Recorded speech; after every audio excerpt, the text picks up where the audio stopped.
ओम नमो भगवते वासुदेवाय नमः। प्रिय भक्तों, आज मैं वैशाख मास के दूसरे अध्याय के साथ में एक बार फिर से आप सभी के समक्ष उपस्थित हूँ।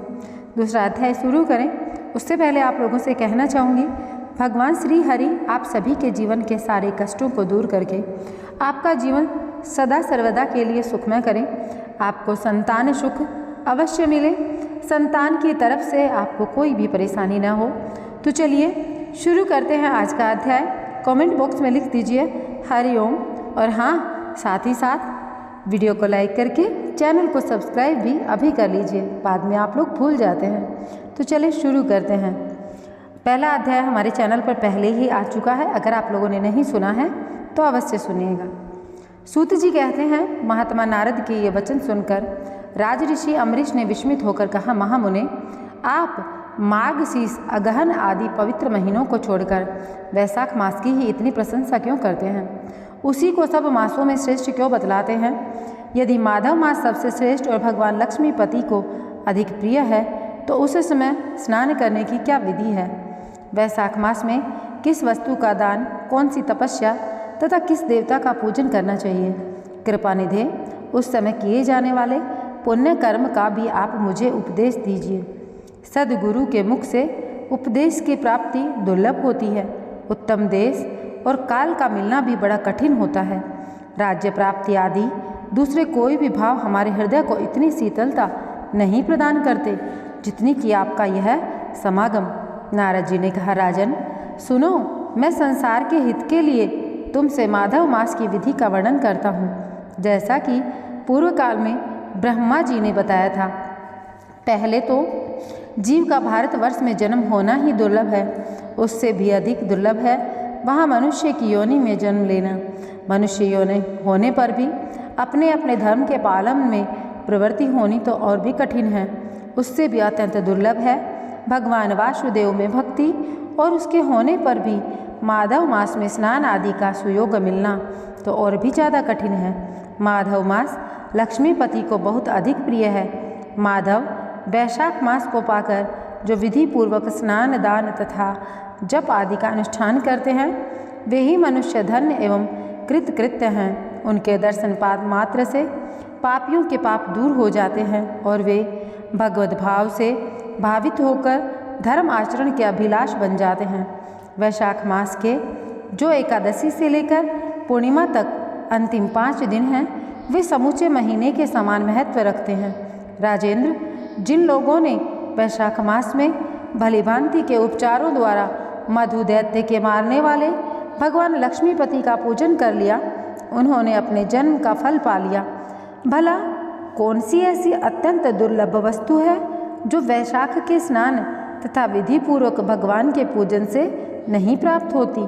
जिन्होंने दान, होम, जप, तीर्थ में प्राण त्याग तथा संपूर्ण पापों का नाश करने वाले भगवान श्री नारायण का ध्यान नहीं किया, उन मनुष्यों का जन्म इस संसार में व्यर्थ ही समझना चाहिए। जो धन के रहते हुए भी कंजूसी करता है, दान आदि किए बिना ही मर जाता है, उसका धन व्यर्थ है।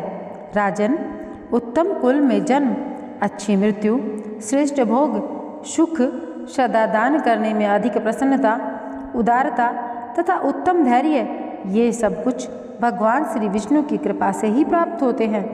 महात्मा नारायण के अनुग्रह से ही मनोवांछित सिद्धियां मिलती हैं। जो कार्तिक में, माघ में तथा माधव को प्रिय लगने वाले वैशाख मास में स्नान करके मधुहंता लक्ष्मीपति दामोदर की विशेष विधि के साथ में भक्ति पूर्वक पूजा करता है और अपनी शक्ति के अनुसार दान देता है, वह मनुष्य इस लोक का सुख भोग कर अंत में श्री हरि के पद को प्राप्त होता है। भूप जैसे सूर्योदय होने पर अंधकार नष्ट हो जाता है, उसी प्रकार वैशाख मास में प्रातः स्नान करने से अनेक जन्मों की उपार्जित पाप राशि नष्ट हो जाती है। यह बात ब्रह्मा जी ने मुझे बताई थी।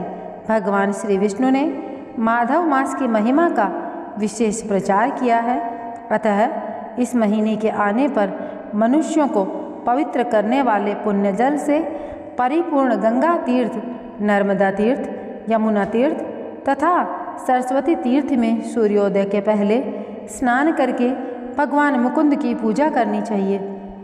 इससे तपस्या का फल भोगने के पश्चात अक्षय स्वर्ग की प्राप्ति होती है। भगवान श्री नारायण अनामय रोग व्याधि से रहित हैं। उन गोविंद देव की आराधना करके तुम भगवान का पद प्राप्त कर लोगे। राजन, देवाधिदेव लक्ष्मीपति पापों का नाश करने वाले हैं। उन्हें नमस्कार करके चैत्र की पूर्णिमा को इस व्रत का आरंभ करना चाहिए।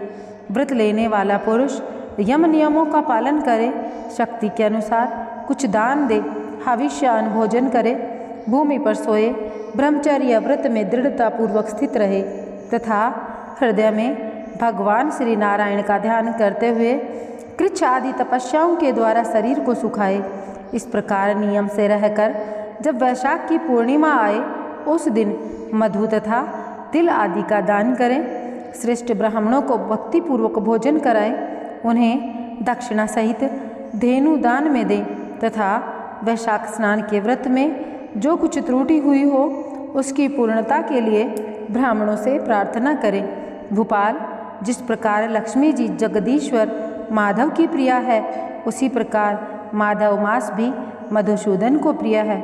इस प्रकार उपयुक्त नियमों के पालन पूर्वक 12 वर्षों तक वैशाख स्नान करके अंत में मधुसूदन की प्रसन्नता के लिए अपनी शक्ति के अनुसार व्रत का उद्यापन करें। अम्बरीश, पूर्व काल में ब्रह्मा जी के मुख से जो मैंने सुना था वह सब वैशाख मास का महात्म्य तुम्हें बता दिया। अम्बरीश ने पूछा, मुने, स्नान में परिश्रम तो बहुत थोड़ा है, फिर भी उससे अत्यंत दुर्लभ फल की प्राप्ति होती है। मुझे इस पर विश्वास क्यों नहीं होता? मुझे मोह क्यों हो रहा है? नारद ने कहा, राजन, तुम्हारा संदेह ठीक है। थोड़े से परिश्रम के द्वारा महान फल की प्राप्ति असंभव सी बात है। तथापि इस पर विश्वास करो, क्योंकि यह ब्रह्मा जी द्वारा बताई हुई बात है। धर्म की गति सूक्ष्म होती है, उसे समझने में बड़े बड़े पुरुषों को भी कठिनाई होती है। श्री हरि की शक्ति अचिंतनीय है, उनकी कृति में विद्वानों को भी मोह हो जाता है। विश्वामित्र आदि क्षत्रिय थे, किंतु धर्म का अधिक अनुष्ठान करने के कारण वे ब्राह्मणत्व को प्राप्त हो गए। अतः धर्म की गति अत्यंत सूक्ष्म है। भूपाल, तुमने सुना होगा, अजामिल अपनी धर्म पत्नी का परित्याग करके सदा पाप के मार्ग पर ही चलता था। तथापि मृत्यु के समय उसने केवल पुत्र के स्नेहवश नारायण कहकर पुकारा। पुत्र का चिंतन करके नारायण का नाम लिया, किंतु इतने से ही उसको अत्यंत दुर्लभ पद की प्राप्ति हुई। जैसे अनिच्छापूर्वक भी यदि आग का स्पर्श किया जाए तो वह शरीर को जलाती ही है, उसी प्रकार किसी दूसरे निमित्त से भी यदि श्री गोविंद का नाम उच्चारण किया जाए तो वह पाप राशि को भस्म कर डालता है। जीव विचित्र है, जीवों की भावनाएं विचित्र है, कर्म विचित्र है तथा कर्मों की शक्तियाँ भी विचित्र हैं। शास्त्र में जिसका महान फल बताया गया हो वही कर्म महान है, फिर वह अल्प परिश्रम साध्य हो या अधिक परिश्रम साध्य। छोटी सी वस्तु से भी बड़ी से बड़ी वस्तु का नाश होता देखा जाता है। जरा सी चिंगारी से बोझ के बोझ तिनके स्वाह हो जाते हैं। जो श्री कृष्ण के भक्त हैं उनके अनजान में किए हुए हजारों हत्याओं से युक्त भयंकर पातक तथा चोरी आदि पाप भी नष्ट हो जाते हैं।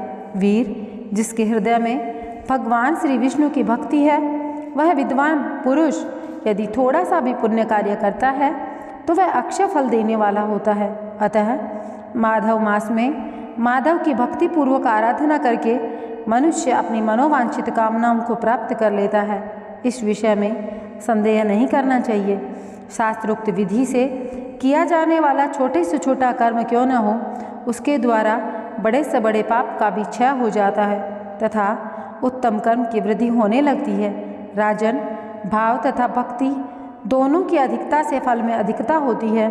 धर्म की गति सूक्ष्म है, वह कई प्रकार से जानी जाती है। महाराज, जो भाव से हीन है, जिसके हृदय में उत्तम भाव एवं भगवान की भक्ति नहीं है, वह अच्छे देश और काल में जा जाकर जीवन भर पवित्र गंगा जल से नहाता और दान देता रहे तो भी कभी शुद्ध नहीं हो सकता। ऐसा मेरा विचार है। अतः अपने हृदय कमल में शुद्ध भाव की स्थापना करके वैशाख मास में प्रातः स्नान करने वाला जो विशुद्ध चित्त पुरुष भक्तिपूर्वक भगवान लक्ष्मीपति की पूजा करता है, उसके पुण्य का वर्णन करने की शक्ति मुझ में नहीं है। अतः भूपाल, तुम वैशाख मास के फल के विषय में विश्वास करो। छोटा सा शुभ कर्म भी सैकड़ों पाप कर्मों का नाश करने वाला होता है। जैसे हरि नाम के भय से राशि राशि पाप नष्ट हो जाते हैं, उसी प्रकार सूर्य के मेष राशि पर स्थित होने के समय प्रातः स्नान करने से तथा तीर्थ में भगवान की स्तुति करने से भी समस्त पापों का नाश होता है। जिस प्रकार गरुड़ के तेज से सांप भाग जाते हैं, उसी प्रकार प्रातःकाल वैशाख स्नान करने से पाप भाग जाते हैं। यह निश्चित बात है। जो मनुष्य मेष राशि के सूर्य में गंगा तथा नर्मदा के जल में नहाकर 1 या 2 या तीनों समय भक्ति भाव के साथ पाप प्रशमन नामक स्रोत का पाठ करता है, वह सब पापों से मुक्त होकर परम पद को प्राप्त होता है। अम्बरीश, इस प्रकार मैंने थोड़े में यह वैशाख स्नान का सारा महात्म्य सुना दिया। अब और क्या सुनना चाहते हो? तो प्रिय भक्तों, यहाँ पर वैशाख मास जो है उसके दूसरे दिन का अध्याय समाप्त होता है। अगर आप लोगों को यह अध्याय थोड़ा सा भी पसंद आया हो तो वीडियो को लाइक कीजिएगा, चैनल को सब्सक्राइब कीजिएगा। भगवान श्री हरि आपके जीवन में सदैव सुख और समृद्धि का वास करें, आपका जीवन सदैव खुशियों से महकता रहे। इसी कामना के साथ में आज के वीडियो का एंड करना चाहूँगी। मिलूँगी एक नए वीडियो के साथ में। जय जय श्री कृष्णा, राधे राधे। आप भी कमेंट बॉक्स में ज़रूर लिख कर जाना।